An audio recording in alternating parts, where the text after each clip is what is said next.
nós vamos falar, de uma forma geral, sobre os fundamentos históricos do direito. Nós precisamos compreender que os fundamentos históricos do direito compreendem uma realidade muito dinâmica de como se deu a manifestação do direito ao longo da história. No primeiro momento, nós precisamos compreender que, desde o início dos tempos, a pessoa humana foi compreendida em realidades distintas.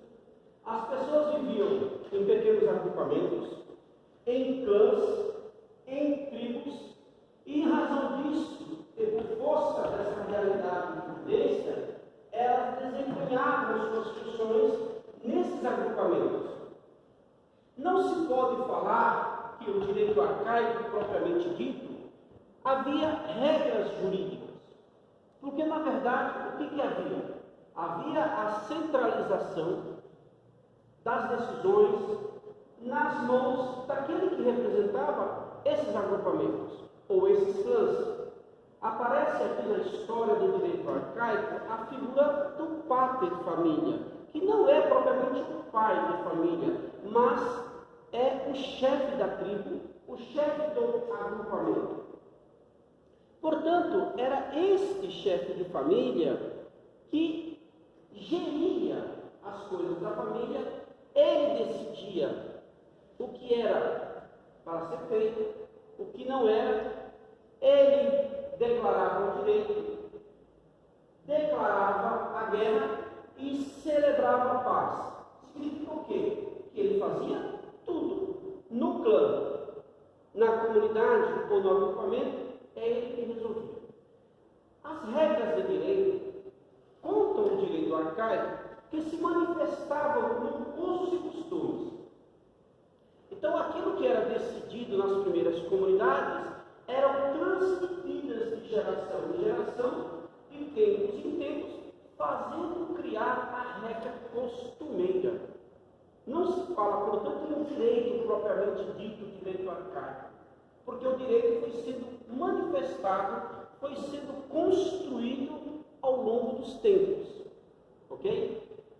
Então nós podemos falar um pouco do direito hebreu, e é a partir de lá que nós compreendemos esta ideia de direito focado nos usos e costumes. Não havia, portanto, uma regra escrita propriamente dita, mas o quê?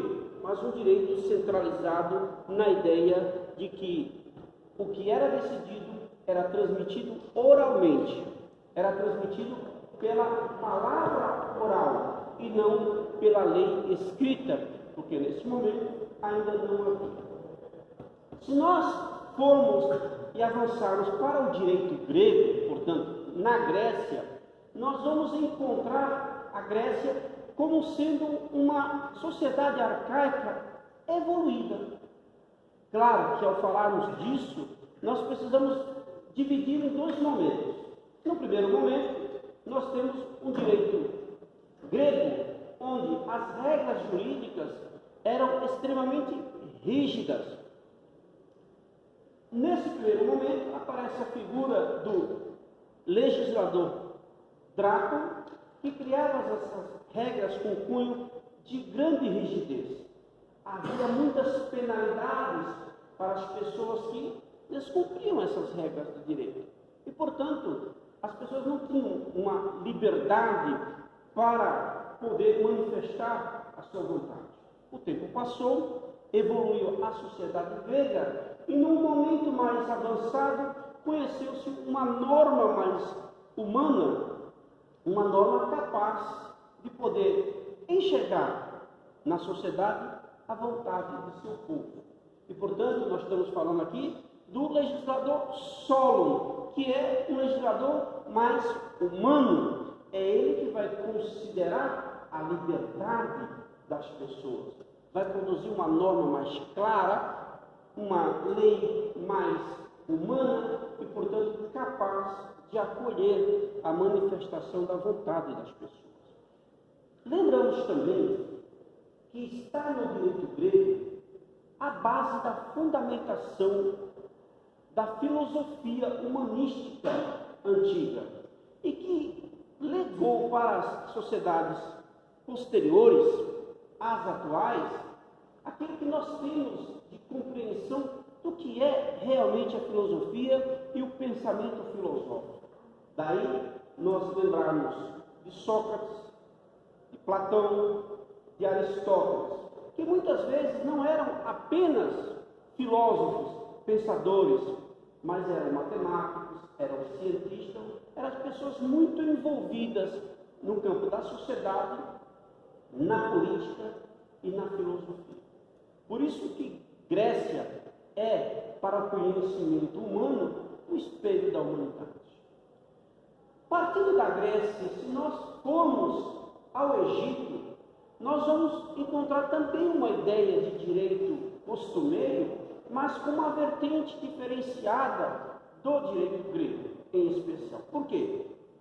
O Egito vivia um regime político teocrático, onde o faraó era o rei, era o imperador e era também o legislador. Portanto, era ele quem tudo decidia. Importante destacar para os senhores que, a exemplo do direito hebreu, também o direito egípcio tem uma ideia focalizada na divindade. Enquanto entre os hebreus a divindade representada na figura de Yahvé, quer dizer, Deus, na figura dos hebreus, no Egito, quem é Deus? Deus é o faraó. Deus é Ra, e Ra na terra é o faraó. Há muito misticismo na sociedade egípcia, tá certo? Então, para cada momento, para cada situação, para cada realidade vivida no Egito, havia uma expressão de divindade.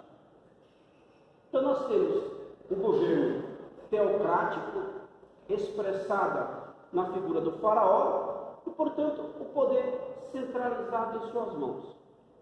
Importante que nós destaquemos que lá no Egito nós tínhamos que o rei tinha o seu conselho, né, de ministros que ele ouvia, mas não necessariamente ele ouvia para obedecê-los, mas apenas representavam cargos figurativos e que, no mais das vezes, não tinham o poder que tinha o rei. Se nós sairmos do Egito e formos para a sociedade mesopotâmica, né, dos rios Tigre e Eufrates, daí a expressão Mesopotâmia, quer dizer, entre rios, e entre rios Tigre e o rio Eufrates. Considerando essa realidade dessa nova sociedade arcaica, ela se desenvolveu num período de mais de 1000 anos, em que nós encontramos grandes imperadores, entre eles, com grande destaque, Assurbanipal, Nabucodonosor e o terceiro, Cícero, que foi quem unificou toda a região da Mesopotâmia. Destaquemos a presença do Código de Hammurabi, que governou este período e estas civilizações. A lei de Hammurabi é conhecida historicamente como uma legislação dura, severa, e que estabeleceu a chamada pena de talião, que quer dizer olho por olho, dente por dente. Vários preceitos que foram estabelecidos na lei de talião levou para as legislações futuras e também a legislação romana uma ideia de um direito rígido, centrado na rigidez e na questão das penalidades. Quando enfraqueceu o governo de Nabucodonosor, eis que Ciro, rei da Pérsia, segundo a própria Bíblia, Ciro teria sido suscitado por Deus para libertar o seu povo do cativeiro da Babilônia. E, portanto, Ciro unifica o império e a Síria se torna um grande reinado. Saindo da civilização da Macedônia nós podemos ir para Roma. E ao chegarmos em Roma, nós podemos identificar uma cultura extraordinária que foi construída ao longo de mais de 1000 anos. Relata a história que Roma foi fundada por 2 irmãos, Rômulo e Remo. E ao passo disso, Roma foi se desenvolvendo economicamente, culturalmente, politicamente. Está no direito romano a construção fundamental do direito antigo. E é graças ao direito romano, em especial, e também do direito germânico, que nós podemos hoje falar do sistema de direito romano-germânico. Está no direito romano, portanto, o fundamento histórico e justo-filosófico do nosso ordenamento jurídico, que também recebeu grande contribuição do direito germânico. Dizendo isso, eu quero lembrar aos senhores que a primeira grande codificação de grande expressão para o direito ocidental tem sua origem no direito romano. E essa codificação é o Código de Justiniano, o Código Iuris Civilis, ou simplesmente Código de Direito Civil. No direito romano, após a unificação de toda a legislação no Código de Direito Romano, no Código Iuris Civilis, nós temos institutos fundamentais, cuja origem nos foi legada até os dias atuais. Então nós temos a propriedade, nós temos o contrato, nós temos a posse, temos o uso capião, temos o direito de família, o direito das sucessões e outros institutos afins. Ok? Então, muito importante que os senhores, como estudantes de direito, compreendam a realidade, os fundamentos históricos do nosso direito. O professor Arruda Alvim lembra com grande percussiência, um grande poder intelectivo. Ele vai dizer: para o direito ocidental, importa considerar as raízes fundamentais do direito romano. E o direito romano conseguiu, portanto, construir no direito ocidental o primeiro grande código de leis, o Código Iuris Civilis. Acompanhe comigo esta evolução do direito romano, compreendendo o seguinte: por volta do século XVI, ou melhor, do século VI da nossa era, o Império Romano sofreu o ataque do povo bárbaro da Germânia, e, portanto, houve a unificação dessas duas culturas. Imagine os senhores um globo no centro de uma sala. Quando este globo ele cai, ele se esfacela, ele quebra. Assim aconteceu com o Império Romano. Com a quebra do Império Romano do Ocidente, o que vai gerar? Vai gerar um sistema de divisão das organizações do Império. Esse Império dividido em tantas quantas partes foram as invasões, gerará, com o passar do tempo, o feudalismo, que é o sistema econômico, político e cultural que sucederá o Império Romano. Compreenda o seguinte, que a Idade Média surge nessa mudança, nessa transformação do direito arcaico e, portanto, numa remodelagem do direito. O direito romano, que foi um direito construído ao longo de mais de 1000 anos, ele permaneceu com vigor na Idade Média, mas como que com seu conteúdo um tanto reduzido devido à influência do direito canônico, isto é, do direito da Igreja Católica. Nós não vamos nos esquecer que a Idade Média ela é conhecida como um sistema governado por um regime fechado, um regime centralizado, onde o poder está centralizado nos feudos. Cada feudo, na Idade Média, representa um regime de produção, um sistema próprio de produção, especialmente a produção agrícola, ok? Com o passar do tempo, essa produção agrícola vai exigir uma nova transformação social, econômica e, por que não, política. Já no início do século XI, século XII, há uma grande transformação na Europa, tá certo? Os governos de Aragão e Castela, esses dois reinos, se unem e patrocinam o processo de colonização das nações. Com esse patrocínio, a burguesia investe pesadamente para que as navegações tenham sucesso e a extração de riquezas das colônias colonizadas, para não dizer invadidas, leva a efeito de produção econômica. Então, as nações europeias, Portugal, Espanha, Inglaterra, França, Holanda, irão crescer e crescer enormemente, porque explorarão as nações colonizadas, extrairão dela as riquezas.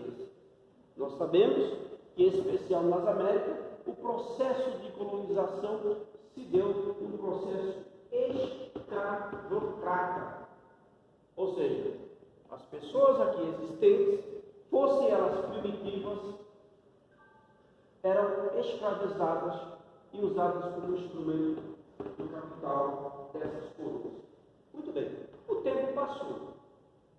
E à medida que o tempo passou, nós devemos lembrar aos senhores que lá atrás, no século XII, quando Aragão e Castela pediu o apoio da burguesia para poder desbravar a Lei-Mar, prometeram a participação política. Essa participação política, que segundo Florival Cárceres, grande historiador, disse, jamais aconteceu. Há uma poderosa ascensão cultural na Europa, a partir do século XIII e XIV. Há uma ascensão cultural, surgem as universidades, surge a mercância, porque o mercantilismo vem dessa ideia de exploração e de extração da riqueza desses países ou dessas nações exploradas, e, portanto, as várias cidades da Europa irão ascender economicamente e culturalmente. O direito passa a ser transformado. O racionalismo aparece com grande enfoque na obra de Descartes. O liberalismo, ou a ideia do liberalismo, surge na obra de John Locke, depois na obra de O Contrato Social, e em tantas outras obras de outros autores. No contexto histórico, nós lembramos que a França tem um poder de grande destaque nessa transformação social e política, porque é exatamente a burguesia francesa que, aliada a essa ideologia, ou essa trilogia da liberdade, da igualdade e da fraternidade, arregimenta socialmente a burguesia para a tomada da Bastila, decretando, portanto, o fim da monarquia e a elevação da monarquia constitucional. O que vai acontecer com isso, professor Francisco? Vai acontecer, caríssimos alunos, que o rei será deposto, sai a monarquia autoritária e entra a monarquia constitucional com a Declaração de Direitos de 1789, a Declaração Universal de Direitos, a Constituição Francesa de 1791 e sua revisão em 1793, e, por fim, o Código de Napoleão de 1804. Essas três grandes ordenações, ou melhor, grandes leis, irá construir no cenário ideológico, legal, político e econômico a ideia de Estado de Direito e, portanto, Estado liberal de direito. O Estado liberal de direito surge, portanto, desta unidade entre a filosofia liberal, os anseios da burguesia e o desejo de alteração dos matizes ou dos momentos em que viviam a sociedade francesa. Então nós temos a partir daí uma grande codificação no direito francês, que é o Código de Napoleão de 1804. Os ventos do direito sopraram em favor da França, e depois este vento soprou em favor da Europa e de todos os outros países que beberam desse direito. Compreendam aqui uma coisa muito importante, caríssimos alunos. O ordenamento jurídico brasileiro tem seu fundamento no grande sistema de direito romano, que é o sistema de direito romano-germânico. Romano porque brotou as normas de Roma para cá e recebeu a sua influência e a participação cultural e jurídica do povo da Germânia. E as grandes características do direito romano-germânico é o fato da norma ser escrita, ao contrário da legislação primitiva, que era costumeira, cuja transmissão era oral. Quando você tem um contexto de leis escritas num código, numa declaração universal de direitos e numa constituição, você tem o chamado modelo legalista. É legal aquilo que está expresso na norma e, portanto, é um novo momento na construção do direito. Compreender esta evolução é compreender como que se deu o processo de transformação política e jurídica desse período. Destaquemos aqui a questão do sistema de tripartição dos poderes, onde a representação política se dará de forma tripartite. Isto é, nós temos que o Poder Executivo administra o governo, ordena essa administração e executa as leis. O Poder Legislativo é incumbido de criar as leis para reger a vida em sociedade e também tem uma grande incumbência que é de fiscalizar o Executivo e os órgãos aos quais ele está também relacionado. E, por fim, o Poder Judiciário, que é nesse sistema de tripartite responsável por julgar os conflitos sociais emergentes, ou seja, os problemas que vão surgir.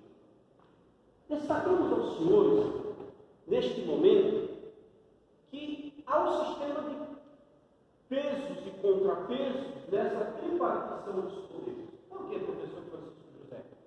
Porque é dado a essa representatividade do poder político que esses três órgãos, sendo autônomos, independentes entre si, podem, cada um deles, participar do processo político.